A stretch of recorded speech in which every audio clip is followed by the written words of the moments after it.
نحمده ونستعينه ونستغفره ونعوذ بالله من شرور أنفسنا وسيئات أعمالنا. من يهده الله فلا مضل له ومن يضلل فلا هادي له. وأشهد أن لا إله إلا الله وحده لا شريك له وأشهد أن محمدا عبده ورسوله. أما بعد، يا أيها الذين آمنوا اتقوا الله حق تقاته ولا تموتن إلا وأنتم مسلمون. يا أيها الناس اتقوا ربكم الذي خلقكم من نفس واحدة وخلق منها زوجها وبث منهما رجالا كثيرا ونساء واتقوا الله الذي تساءلون به والأرحام إن الله كان عليكم رقيبا.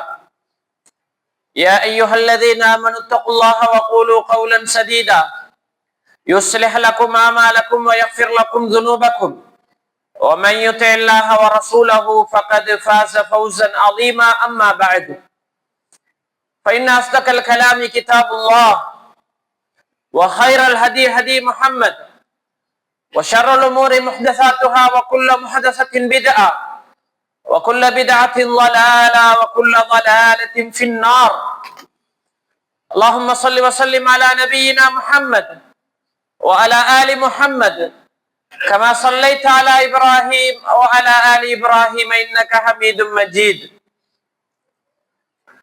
புகழ் அனைத்தும் அல்லாஹ்வுக்கே. அல்ஹம்துலில்லாஹ். அவனையே வணங்குகிறோம், அவனிடமே உதவி தேடுகிறோம். அவனே நம்முடைய பாவங்களை மன்னித்து நம்மை கடைசி வரை இடைத்தமடைய செய்ய வேண்டும் என்று துஆ செய்து கொள்கிறோம். சகோதரர்களே, நண்பர்களே, நம்ம எல்லாம் இந்த உலகத்திற்கு படைத்து அனுப்பிய அல்லாஹ் வீணுக்கும் விளையாட்டுக்குமாக நம்மை படைத்து அனுப்பாமல் இந்த உலகிலே ஹலீஃபாவாக அடுத்து வரும் சந்ததிக்கு ஒரு நல்ல தகப்பனாக, நல்ல தலைவனாக அமைந்து இந்த மார்க்கத்தை நடைமுறைப்படுத்த வேண்டும் என்ற நோக்கோடு அல்லாஹ் நமக்கு ஒரு அழகிய வழிகாட்டலை தந்திருக்கிறார். சகோதரர்களே, இஸ்லாத்திலே ஒரு தனி மனிதனாக எவ்வளவு இபாதத்து செய்தாலும் அவனால் முழுமையடைய முடியாது. அவன் ஒரு நல்ல தந்தையாக, ஒரு நல்ல கணவனாக, ஒரு நல்ல சமூக அங்கத்தவராக அவர் அல்லாஹு தஆலா அவர் மீது விதித்திருக்கிற கடமைகளையும் செய்ய வேண்டும். கண்ணியமான நண்பர்களே, அந்த வகையில் நம்முடைய சமுதாயத்திலே ரமலானுக்கு பிறகு ஷவ்வால், துல்காதா, துல்ஹஜ், இப்போது முஹர்ரம், நிறைய திருமணங்களுக்குரிய மாதமாக நாம் இந்த மாதங்களை வைத்திருக்கிறோம். அதற்காக ரமலானிலே திருமணம் செய்யக்கூடாது என்பதல்ல. ஆனால் ஷவ்வால் மாதத்தை, துல்ஹஜ் மாதத்தை திருமணங்களை பிக்ஸ் பண்ணுகிற மாதங்களாக நாம் ஏற்படுத்தி வைத்திருக்கிறோம். தவறும் இல்லை. சகோதரர்களே, இன்றைய திருமணங்களில் அல்லாஹ்வுடைய பரக்கத்து தம்பதிகளை எந்த அளவுக்கு வந்து சேருகிறது என்கிற அந்த ஒரு கேள்விக்கு விடை காண வேண்டிய அதேவேளை முஸ்லிம் சமுதாயத்திலே தலாக்கும் அது சார்ந்த பிரச்சனைகளும், குறிப்பாக நஃபகா என்று சொல்லுகிற செலவீனம் பற்றிய தெளிவும் இன்னும் நிறைய பேசப்பட வேண்டி இருக்கிறது, அல்லது புரிந்து கொள்ளப்படாமல் இருக்கிறது.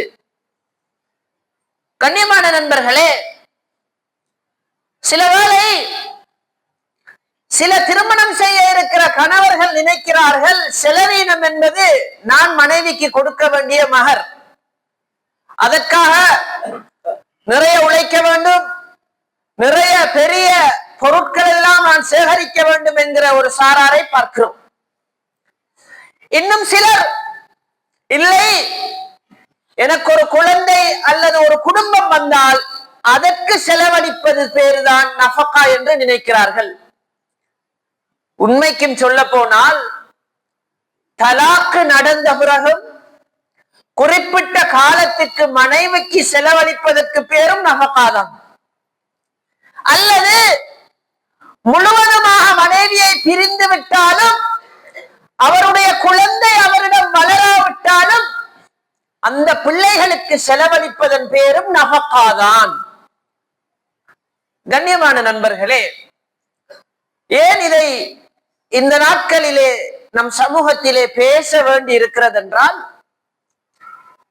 சில பொது பிரச்சனைகளை கையாள போகிற பொழுது விளங்குகிறது, தலாக் விட்டுவிட்டு மனைவிக்கு ஏதாவது மாதாந்தம் கொடுத்து விட்டு போனால் தன்னுடைய கடமை முடிந்து விட்டதாக நிறைய முன்னாள் கணவர்கள் நினைக்கிறார்கள்.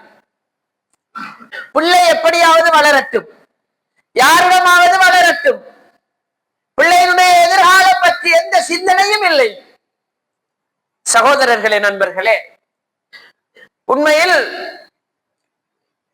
நம் எல்லோருக்கும் தெரிந்த ஒரு அழகான ஹதீஸ், நபி ஸல்லல்லாஹு அலைஹி வஸல்லம் தன் குடும்பத்திற்காக செய்கிற முயற்சி, தன் மனைவிக்கு பிள்ளைகளுக்காக உழைப்பது, அல்லாஹ்வின் பாதையிலே செலவிடுகின்ற கூலியிலே நபி ஸல்லல்லாஹு அலைஹி வஸல்லம் அடையாளப்படுத்தினார்கள். அல்லாஹ்வின் பாதையிலே செலவிடுவது என்ன? இஸ்லாம் ஏற்றுக்கொள்ளுகிற நேர்மையான ஜிஹாதுக்கு செலவிடுவது, அல் குர்ஆனை கற்றுக் கொடுப்பதற்கு செலவிடுவது, பள்ளிவாசல்களை உருவாக்க செலவிடுவது, சமூக நலன்களுக்காக செலவிடுவது, தன் குடும்பத்திற்காக செலவிடுவ ஒரு மனிதன் உழைப்பதையும் நபி ஸல்லல்லாஹு அலைஹி வஸல்லம் மிக பெரும் ஜிஹாதாக பார்த்தார்கள். சகோதரர்களே, இன்று பலருக்கு சிலவேளை இந்த உழைப்பு என்பது சிம்பிளாக இருப்பதால் அதனுடைய பெருமதி தெரிவதில்லை.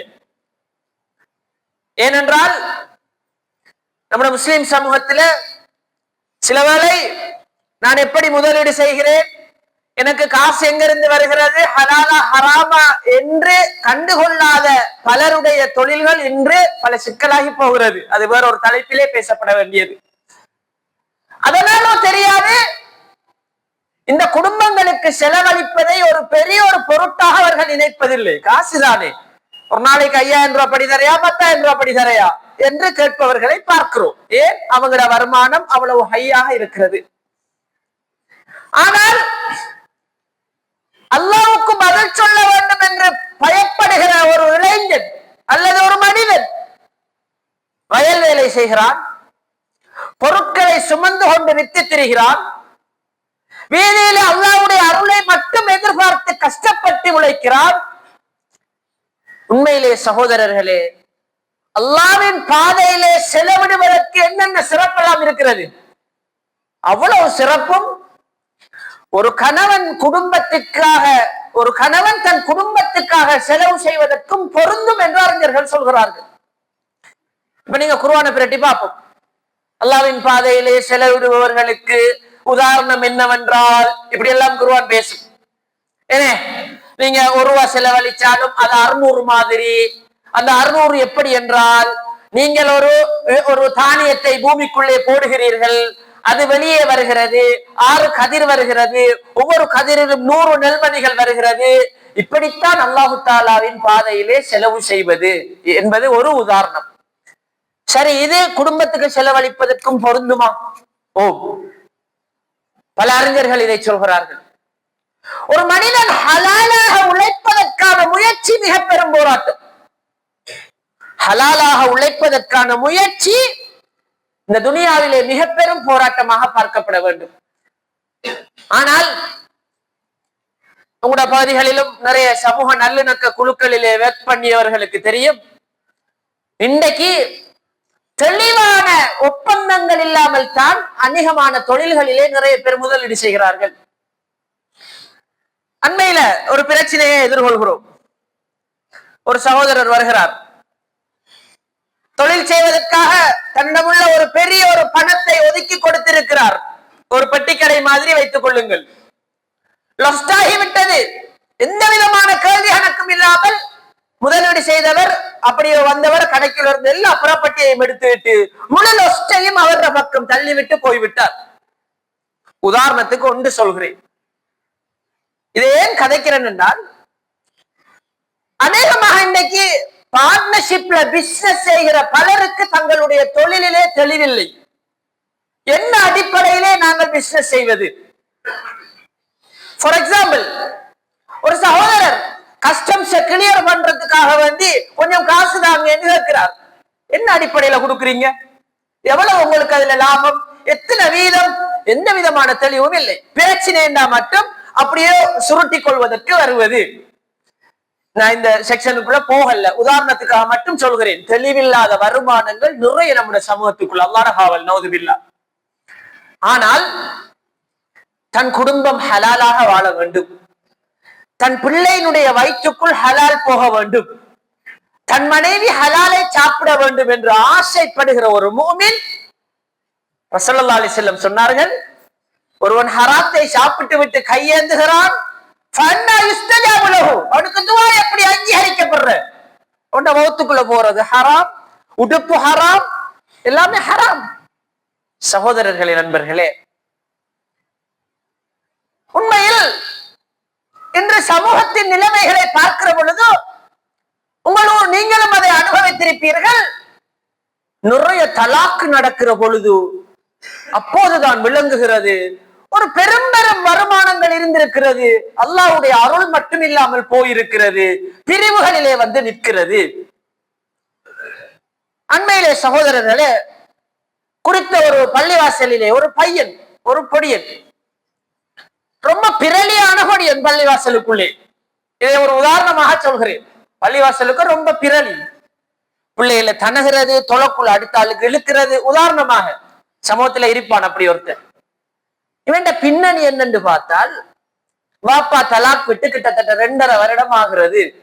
இத்தனைக்கும் அவனுக்கு ஒரு 8 வயது இருக்கும். அப்ப அந்த படியை கொஞ்சம் அணுகி, வாப்பா யாருன்னு பார்த்தால், வாப்பா அடுத்த கல்யாணம் முடிச்சாச்சு, மாஷா அல்லாஹ்.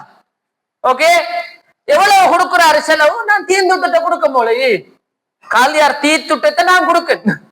சரியா? கசப்பான உண்மை சொல்லவா, இந்த நிமிஷம் வரைக்கும் இந்த காலிமாருக்குள் இருக்கிற சிக்கல், சுப்ஹானல்லாஹ், அதுவும் முறையா பேசப்பட வேண்டிய விஷயம். என்ன சொல்ல வருகிறேன் என்றால், அந்த பையன் லைஃப பார்த்தா, அந்த பையனை அப்படியே கூட்டிட்டு வீட்டை போனா 3 பிள்ளைகள் அவன மாதிரி. அந்த காலியார் தீர்த்துட்ட காசி அந்த ஊருடைய கல்ச்சருக்கு ஒரு கிழமைக்கும் காணாது. என்ன சொல்ல வருகிறேன் என்றால், இந்த சமூகத்திலே நஃபகா, செலவீனம் கணவனுக்குத்தான் என்பது, அது நீ அவன் பெண்ண மனம் தலாக்கு விட்டுட்டு போனாலும் கடைசி வரைக்கும் உனக்குத்தான் என்பது அழுத்தமாக தொடராக பேசப்பட வேண்டும். பேசினா மட்டும் காணாது. மறுமணம் முடிச்சு கொடுக்கறதுல நம்முட ஊர்கள், நம்முட சமூகங்கள் மாதிரி, சுப்ஹானல்லாஹ், அவன் என்ன பெரிய ஒரு போதக்காரனா இருந்தாலும் சரி, அடுத்த பெண் ரெடி ஆயிருது நம்முடைய சமூகத்துல. அவன் என்ன செஞ்சு ஓட்டு வந்தான், அவன் பின்னணி என்ன, போதக்காரனா, தொழுவ உள்ளவனா, அல்லாஹ் நௌதுபில்லா. உண்மையிலே கடந்த சில வாரங்கள் இப்படி நிகழ்வுகளை பார்த்த போது எங்கேயாவது இதை பேச வேண்டும் என்று நினைத்தேன். சில வேளை இது உங்களோட ஊருக்கு பொருத்தம் இல்லாட்டி மன்னிச்சு கொள்ளுங்க, இருந்தாலும் நஃபக்காவை கொஞ்சம் அழுத்தமாக கதைக்கலாம் என்று நினைக்கிறேன். கண்ணியமான நண்பர்களே, குர்ஆன் அழகாக சொல்கிறது, யாருக்கு வசதி இருக்கிறதோ அவர் தன்னுடைய வசதியிலிருந்து செலவு செய்யவும், கஷ்டப்பட்டவர் அவருக்கு ஏற்ப செலவு செய்யவும், தகுதி உள்ளவர் நிறைவாக அவருக்கு ஏற்ப செலவு செய்யவும். அப்ப செலவு எங்கிருந்து தொடங்குகிறது என்றால், மகர் கொடுப்பதிலிருந்து, வீடு கொடுப்பதிலிருந்து, உடுப்பு கொடுப்பதிலிருந்து, வைத்தியம் பார்ப்பதிலிருந்து, பிள்ளைகளுக்கு கல்வி செலவிலிருந்து, ஒட்டுமொத்தமான செலவினங்களையும் இஸ்லாம் கணவன் மீதே தான் சுமத்துகிறது. கண்ணியமான நண்பர்களே, இப்போது நான் சொல்ல வருகிற இந்த சமூகத்தில் இருக்கிற இந்த தலாக் விடப்பட்ட இந்த சகோதரனின் பிள்ளை போல நிறைய பிள்ளைகள் இருக்கிறார்கள்.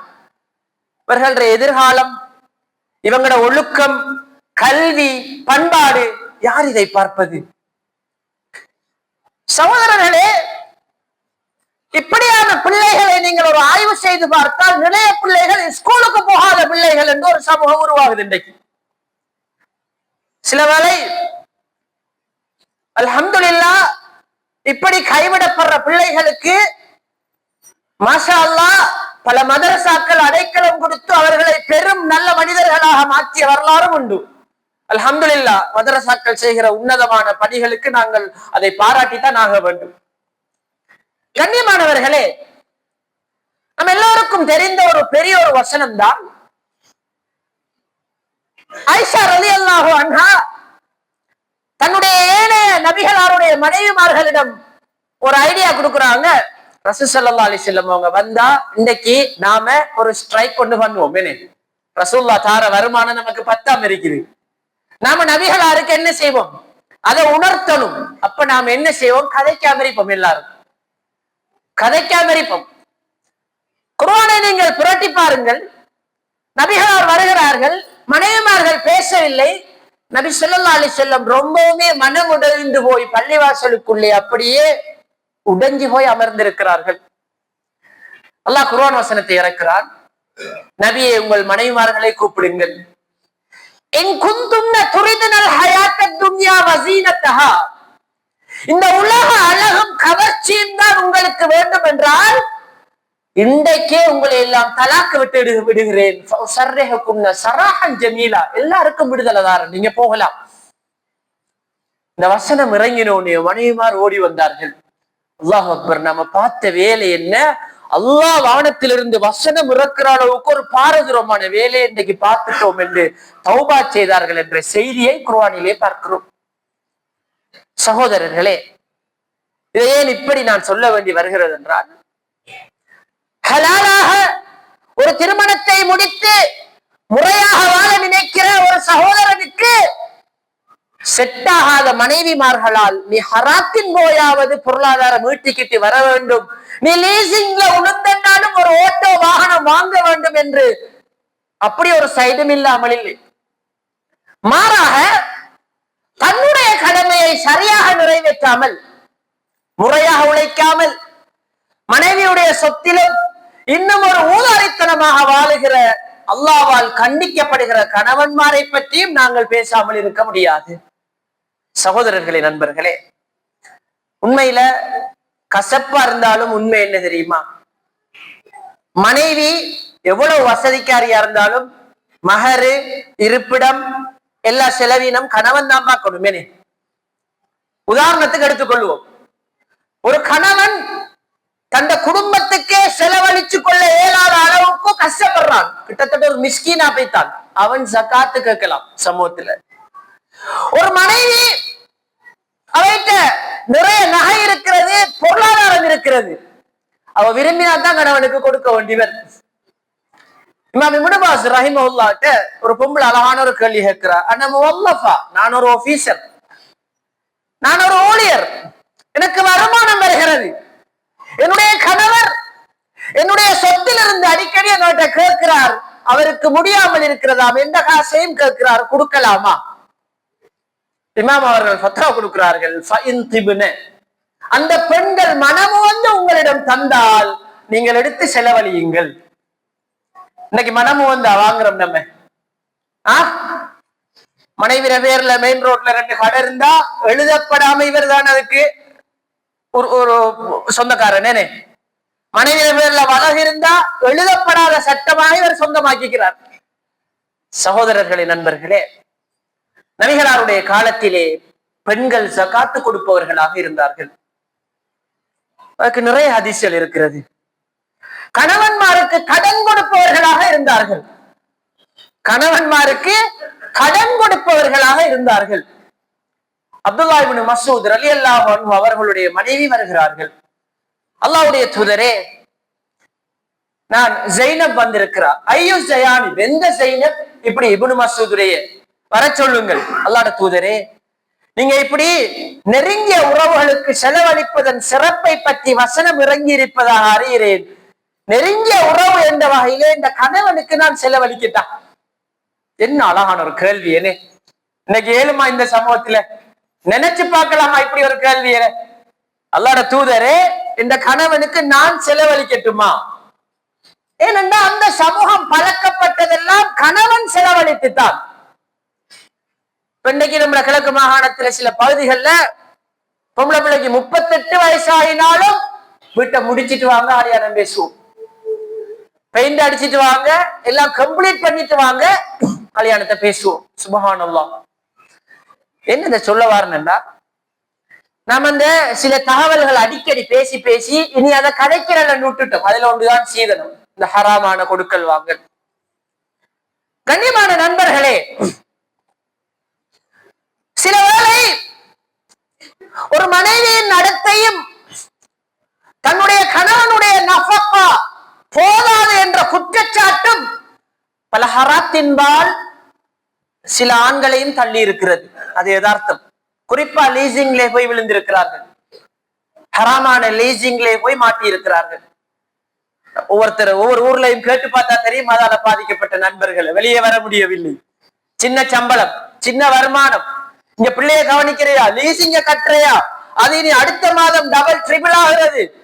கண்ணியமான சகோதரர்களே, நண்பர்களே, நான் என்ன சொல்ல வருகிறேன் என்றால், இரண்டு பக்கத்திலும் பிரச்சனைகள் இருக்கிறது. உண்மையில் இன்றைக்கு இந்த இளவயது திருமணங்களுடைய தலாக்குகளை பார்க்கிற பொழுது அல்லாஹு அக்பர், ரொம்ப ரொம்ப ஒரு கவலை தரும் விதயமாக தொடர்ச்சியாக பெரிய ஆசையோடு ஆர்வத்தோடு முடிக்கப்பட்ட திருமணங்கள் எல்லாம் ரொம்ப கேவலமாக மாறி வருகிற நிலையை பார்க்கிறோம். அல்லாஹ் அவங்களோட பகுதிகளை காப்பாற்றணும். இப்ப எப்படி பெய்தண்டா, சில முஸ்லிம் பகுதிகள்ல பள்ளிவாசல்ல இருந்து மாப்பிள்ளை வெளியானால் சுமார் ஒரு 600-700 மோட்டார் சைக்கிள் பவனியில வந்து பட்டாசும் கொளுத்தி ரொம்ப சந்தோஷமா விட்டு போட்டு போன மாப்பிள்ளை ஒரு 3 மந்த்ல வானாங்க. 3 மந்த்ல வானாதான். என்னடா பிரச்சனை? வானாவ நம்ம குறையா அலைஞ்சல மட்டும் வானா. அல்லாட பரக்கத் இல்ல, அல்லாட ரஹ்மத் அதுல அறவே இல்லை, சுபஹ் தொழுகை இல்லை, வீட்டிலே குர்ஆன் ஓதப்படவில்லை, வீட்டிலே ஷைத்தானுக்கான எல்லா வாசல்களும் திறந்திருக்கிறது. அன்புள்ள சகோதரர்களே, எங்க துவங்குதா இந்த பரக்கத்தின்மை? நீங்க கொடுக்கிற வலிமாவிலேயே துவங்கிறது. ஏழைகளை விட்டு போட்டு பணக்காராக்களை கூப்பிடுற வலிமாவிலே துவங்குகிறது. அங்கு பணக்காரர்களால் வீசப்படுகிற உணவு அந்த ஒரு அமைதியிலிருந்து துவங்குகிறது. பரக்கத்தில்லாத தன்மை. ஷைத்தான்கள் வீடுகளிலே கூடினால் அங்கே ஷைத்தான்களுக்கு வேலை. அல்லாஹ்வுடைய பரக்கத்து மலக்குமார் விற்றோவாகுவார்கள். எந்த வீட்டிலே சோறு கொட்டப்படுகிறதோ, எந்த வீட்டிலே சூரத்துல் பக்ரா ஓதவில்லையோ, எந்த வீட்டிலே சுன்னத்தான தொழுகைகள் இல்லையோ, அது ஷைத்தான்களுடைய வீடு. அன்புள்ள சகோதரர்களே, ஆனால் ரசூலுல்லாஹி ஸல்லல்லாஹு அலைஹி வஸல்லம் பரக்கத்தை நமக்கு விளங்கப்படுத்தினார்கள். எப்படி விளங்கப்படுத்தினாங்க தெரியுமா? ஒரு 2 பேர் சாப்பாடு 3 பேருக்கு போதுமண்டாங்க நபி ஸல்லல்லாஹு அலைஹி வஸல்லம். 3 பேர் சாப்பாடு 4 பேருக்கு போதுமண்டாங்க. அதுதான் பரக்கத். அது அல்லாஹ், அதிலே அல்லாஹ் பரக்கத்தை செய்வது. பரக்கத் என்பது நாம ஏற்படுத்துவதில்லை, அல்லாஹ் கொடுப்பது. அன்புள்ள சகோதரர்களே, நண்பர்களே, உண்மையில் நாம் அடிக்கடி எங்களுடைய குழந்தைகளுக்கு சொல்லி வளர்க்க வேண்டிய ஒரு உண்மை என்ன தெரியுமா? நாங்க உனக்கு எதுவும் தர மாட்டோம், நீ சீதனம் வாங்கினால் உனக்கு கல்யாணத்துக்கும் தர மாட்டோம். உன்னுடைய ஒரு இலக்கு இருக்க வேண்டும் மகனே, நீ படிச்சு தொழிற்செஞ்சு நீ உனக்கொண்ட ஒரு இடத்தை உருவாக்க வேண்டும், உனக்கொண்ட ஒரு கௌரவமான லைஃபை நீ உருவாக்க வேண்டும். இது இல்லாததன் விளைவுதான் ராவைக்கெல்லாம் நம்முடைய முஸ்லிம் ஊர்கள்ல பிள்ளைகள் 2 மணி 3 மணி வரைக்கும் மோட்டார் பைக்கில் திரிகிறார்கள். பெட்ரோல் 1000 ரூபாயினாலும் சரிதான், அவன் பாப்பா அவனுக்கு காசு கொடுப்பாரு, அவன் திரிவான் தான், இரவைக்கெல்லாம் திரிவான், யாரும் அவனை தடுக்க இயலாது. அவனுக்கு ஒரு வீடு கட்டி ரெடியா இருக்கி, வாடா மாப்பிள்ளை எங்க ஓட்டு, அவனுக்கு ஒரு வீடு கட்டி ரெடியா இருக்குது, நாம எல்லாம் தயாரா இருக்கிறோம் அவனுக்கு கல்யாணம் முடிச்சு கொடுக்கறதுக்கு. அன்புள்ள சகோதரர்களே, நண்பர்களே, உண்மையில ஒரு கணவன் தன்னுடைய மனைவிக்கு செய்ய வேண்டிய கடமைகளில் மகரும் இருப்பிடமும் ஆடையும் என்பதில் அறிஞர்கள் மத்தியிலே 2ஆம் கருத்தில்ல. எல்லோரும் ஏகோபித்து சொல்கிறார்கள், எஜிபு வாஜிப், கணவன் வீடு கொடுப்பதும் கடமை என்றால் நாம இன்னும் என்னென்னவெல்லாம் இஸ்லாம் பேசுகிறோம். இந்த ஒரு விஷயத்தை நாங்கள் கண்டுகொள்ளாமலே வாழ்ந்து கொண்டிருக்கிறோம். அன்புள்ள சகோதரர்களே, எனவேதான் குறிப்பாக தீர்வு என்னிடம் உங்களிடம் மட்டுமில்லை. இது வளர்ப்பில் தீர்வு இருக்கிறது. சமூக நிறுவனங்களாக இதற்கான தீர்வை யோசிக்க வேண்டி இருக்கிறது. வறுமை எங்கெங்கெல்லாம் தண்டுகிறது என்று நீங்கள் சிந்தித்து பாருங்கள். உண்மையில நான் குறையா சொல்லல. ஒரு வியாழக்கிழமை தினம் மட்டக்களப்பு நகரை வந்து பாருங்கள். நம்முடைய ஃபர்தாக்களின் அவலம். ஒரு வியாழக்கிழமை தினம் வந்தால் நம்முடைய முஸ்லிம் பெண்மணிகள் நிறைய மாற்று மதத்தவர்களுடைய கடைகளிலே மட்டக்களப்பிலே ஏறி இறங்குறார்கள். நான் அவதானிச்சேன். 50 ரூபாய் கொடுப்பாங்க மட்டக்களப்புல. குறிப்பா நான் முஸ்லிம் 50 ரூபாய் கொடுப்பாளா, 1 ரூபாய் 5 ரூபாய் எல்லாம் கொடுக்காங்க. ஆனால் எங்கட சகோதரர்கள் அது எங்க விட்ட தவறுன்னு தெரியல. நிறைய கடமைகள் வியாழன் வெள்ளி மட்டக்களப்பு நகரிலும் கணிசமாக இப்போது இருப்பதை பார்க்கிறோம். நான் வரும்போது ஒரு சகோதரரை கூட காட்டி சொன்னேன், இது என்ன, இது எங்க ஊர் மட்டங்கள்ல நாம இதை யோசிக்கிறோம் இல்லையா, நிலைமை மிச்சம் கவலையா போய் கொண்டிருக்கிறது என்று நான் நினைக்கிறேன். இப்போ ஒரு 10-15 வருஷத்துக்கு முதல் சம்மேளனங்களாக யோசித்தோம், இதை எப்படி தடுக்கலாம், அந்தந்த ஊர் மட்டத்தில் இவங்களுக்கான என்ன சரி செய்யலாமா என்று. சகோதரர்களே, இப்போது மீண்டும் ஒரு பெரிய ஒரு சவாலாக மாறி வருகிறது. உண்மையில் நாம் எல்லோரும் பயப்பட வேண்டிய ஒரு ஹதீஸ் என்ன தெரியுமா? எந்த ஒரு மனிதன் தன்னுடைய எந்த அடிப்படை தேவையும் இல்லாமல் தன்னுடைய பொருளாதாரத்தை ஈட்டிக் கொள்ள வேண்டும் என்ற ஆசையோடு போய் யாசகம் கேட்டால், யாசகம் கேட்டால் என்ன சொன்னாங்க நபி ஸல்லல்லாஹு அலைஹி வஸல்லம்? நாளை மறுமையில முகத்தில சதை இல்லாமல் விகாரமானவர்களாக வருவார்கள். இது இந்த எளிமையான யாசகம். சமூக நிறுவனங்கள்ல லஞ்சம், அது கொள்ளை, அது வர அதை நாங்கள் பேச போனால் அது ஒரு பெரிய ஒரு பாதகமான நிலை. அன்புள்ள சகோதரர்களே, நண்பர்களே, எனவேதான் உண்மையில் எங்கள் பிள்ளைகளாக இருந்தாலும், எங்கள் பெண் பிள்ளைகளோ ஆண் பிள்ளைகளோ, இந்த நிலைமையை கொஞ்சம் நாங்கள் கவனத்தில் கொள்ள வேண்டும். உண்மையில நம்முடைய பகுதிகளில் மார்க்க அடிப்படையில் வளர்க்கப்பட்ட ஒரு ஏழை பிள்ளை அல்லது கொஞ்சம் வசதி குறைந்த பிள்ளை மார்க்கம் பேசுகிறவர்களாலேயே கண்டுகொள்ளப்படாமல் இருக்கிறது. அதுதான் எனக்கு கவலைக்குரிய விஷயமா இருக்கிறது. நல்லா வழங்கும், சின்னத்திலிருந்து தந்த பிள்ளைய ஹராம் சேர்ந்துடாம கவனமா வளர்ப்பார் ஒரு சகோதரர். நாம கண்ணுக்கு முன்னால அல்லாஹ் சொன்ன தெரிவை விட்டு போட்டு ஒரு பெரிய ஆடம்பர தெரிவைத்தான் தேடுவோம். சகோதரர்களே, இறுதியில் நிலைமை என்னவாகிறது? நம்முடைய முஸ்லிம் பிரதேசங்களிலே விரும்பியோ விரும்பாமலோ ரொம்ப இளவயது பிள்ளைகளும் இன்று வரைக்கும் வெளிநாடுகளை நோக்கி பணிப்பெண்களாக செல்ல வேண்டிய ஒரு துர்ப்பாக்கிய நிலை தொடர்கிறது என்பது ஒரு மனசுக்கு வருத்தமான ஒரு விஷயம்தான். அன்புள்ள சகோதரர்களே, என்னதான் இருந்தாலும் ஒரு சமூகமாக நாங்கள் எல்லோரும் அல்லாஹ்விடம் பதில் சொல்லியாக வேண்டிய ஒரு நிலைமை என்பதை நாங்கள் புரிந்து கொள்ள வேண்டும். இதுல இன்னும் ஒரு மிக முக்கியமான எஃபெக்ட் ஒன்று இருக்கிறது. பொம்பளை பிள்ளைக்கு சொத்து கொடுக்க வேண்டும் என்பதற்காக உயிரோடு இருக்கும் போது பல ஆண் பிள்ளைகளுடைய சொத்துக்கள் பொம்பளை பிள்ளைக்கு அப்படியே கொடுக்கப்படுகிறது. ஒரு பொம்பளை பிள்ளையோட 3 ஆம்பளை பிள்ளை இருந்தால் அந்த 3 ஆணும் அவன் கெப்பாசிட்டிக்கு ஏற்ப ஒரு ஊட்டையோ ஒரு பகுதி அளவிலோ அல்லது ஏதோ தயாரித்துக் கொள்ளுவான். ஆனா பாப்பாமார் செய்யற ஒரு பாதகமான வேலை, ஒன்றுமே இல்லாமல் மகளுக்கு கீழுக்கும் கட்டி மேலுக்கும் கட்டி காரும் வாங்கி கொடுத்து கடைசியில அதே மாதிரி ஒரு சீதனமும் நீயும் வாங்க வேண்டும் என்று 3 ஆண் பிள்ளைகளும் நிர்பந்திக்கப்படுகிற நிலையை பார்க்கிறோம். சகோதரர்களே, பகடிக்கு ஒரு மனுஷன் பொருள் எடுத்தா என்ன செய்யலாம்? பகடிக்கு காய்ச்சிட்டு இருக்கேன்பா, ஒருவருடைய காசை பகடிக்கு எடுக்கும், எதுவும் இல்ல, ஹதியாவும் இல்ல, சதக்காவும் இல்ல, ஒன்றும் இல்ல, எடுத்தா என்ன செய்யணும்? ஹராமான திருப்பி கொடுக்கத்தான் வேணுமே. ஆனா ஏன் இந்த விஷயத்துல மட்டும் நாம கண்டுகொள்ளாம இருக்கிறோம்? என்ன அடிப்படையில நாம சொத்துக்களை சொந்தமாக்கி கொண்டோம்? குறிப்பாக கணவன்மார். வைவிட கடையும் நமக்கு தான் சொந்தம், வைவிட இன்னொரு வளர் இருந்தாலும் சொந்தம், எல்லாம் நமக்கு தான் சொந்தம். யாரும் உங்களுக்கு சொந்தம் என்று எழுதி தந்த? நாம சொந்தமாக்கி கொண்டோம். கேட்டாது நான் கணவன் தானே. கண்ணியமான சகோதரர்களே, எனவேதான் நீங்கள் அவங்களா மனம் வந்து தந்தாலே தவிர நீங்கள் அதை தொடக்கூடாது என்று குர்ஆன் சொல்கிறது. அன்புள்ள சகோதரர்களே, இன்னும் சொல்ல போனால் தலாக்கு நடந்தால் அந்த காலத்திலே அது ஒரு பெர்மனன்டான பிரிவாகும் வரைக்கும் நீங்க தான் கொடுக்க வேண்டும் என்று சொல்கிறது.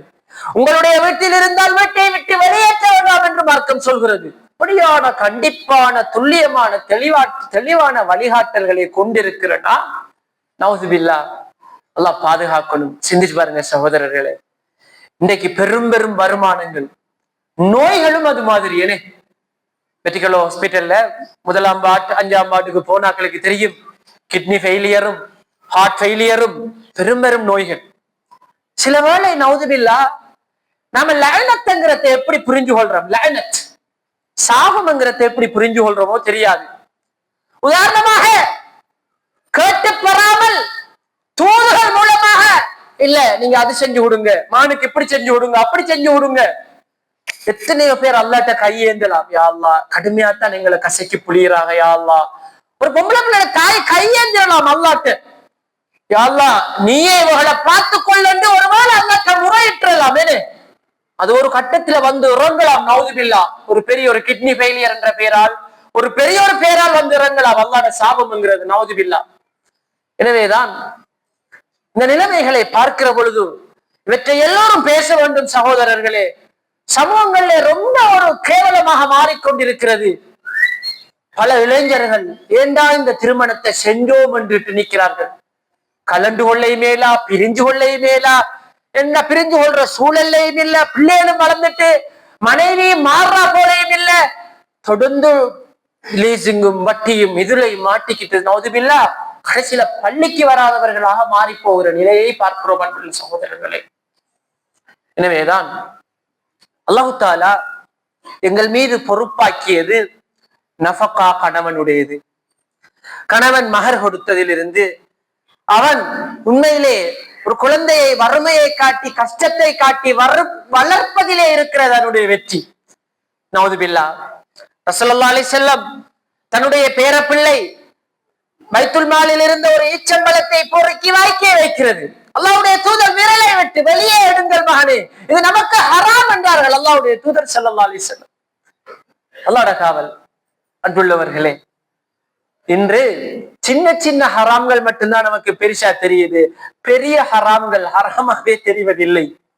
லஞ்சம், ஊழல், சீதனம், அநியாயம், சொத்து சுரண்டமை. கண்ணியமானவர்களே, நான் இந்த மிம்பரிலே முதலும் பேசியிருப்பேன், நேரம் போகிறது. நான் நினைக்கிறேன் இந்த கடந்த நோம்புக்குள்ளே உங்களுடைய ஊர்லயும் பேசியிருப்பேன். இந்த மீராசை பத்தி, அனந்தர சொத்துக்களை பத்தி ஒரு சம்பவம் வருகிறது பாருங்கள். ஒரு கணவன் வருகிறார், மனைவி மட்டும்தான், பிள்ளைகள் இல்லை அவர்களுக்கு, பிள்ளைகள் யாரும் இல்லை, மனைவி மட்டும்தான். மௌத்தாயிட்டா கணவன் சொல்றார், இந்த சொத்து யாருக்கு? மச்சினமாறு 4 பேர் வாராக, அது நாம் தான் கட்டில எங்களுக்கு தான் தரணும். தீர்வு என்ன சொல்றப்ப அவர சைடு அவர் சொல்றாரு, இந்த மனைவியில சொத்து இல்லையா, அது எனக்கு எப்படி தராம விடுற? அவங்க சொல்றாங்க, நாங்க கட்டி கொடுத்தேன், கட்டி கொடுத்தா போய் இப்ப உங்களுக்கு தரணும். கண்ணியமான நண்பர்களே, உண்மையில இப்படி யத்தீம்களுடைய சொத்தும் தான். சில வேளை நானாவும் தம்பி பிசினஸ் செய்கிறார்கள், பிசினஸ் செஞ்சு விட்டு கடைசியில தம்பி மௌத்தானா நானோட பிள்ளைக்கு அது முறையா போய் சேருவதும் இல்லை. அல்லது அந்த வளர வேண்டிய கல்வி தேவை உள்ள பிள்ளைகளுக்கு மௌத்தானவருடைய சொத்து சரியா போய் சேருவதும் இல்லை. ஆனால் அல்லாஹ் குர்ஆன்ல சொல்றான், அல்லாஹ் விதித்த விதிமுறைகளுக்கு அப்பால் இந்த அனந்தர சொத்துக்களை பிரிக்கவில்லை என்றால் அவர்கள் நரகத்திலே நிரந்தரமாக இருக்க வேண்டும் என்ற அளவுக்கு கடுமையான சொல்லை அல்லாஹு தாலா கையாளுகிறார். எனவேதான் அன்புள்ள சகோதரர்களே, ஒரு வகையில் இந்த கஷ்டப்பட்டு உழைக்கிற விவசாயிகள், அன்றாடம் கூலி தொழில், இப்படி ஏதாவது பொருட்களை கட்டி கொண்டு வந்து வியாபாரம் செய்வதற்கிறது. இது சில வேளை நான் நினைக்கிறேன் சகோதரர்களே, மிக தெளிவான ஒரு ஜிஹாத் நீங்கள் செய்கிற ஒரு அல்லாஹ்வுடைய பார்வையிலே மிகப்பெரிய ஒரு போராட்டம், ஹலாலாக வாழ்வதற்கான போராட்டம். அல்லாஹ் என்னையும் உங்களையும் கடைசி வரைக்கும் எங்களை வகுத்துக்குள்ள ஹராம் போய் விடாமல் அல்லாஹ் பாதுகாப்பானாக. வஆஹிரு தஅவானா அல்ஹம்துலில்லாஹி ரப்பில் ஆலமீன்.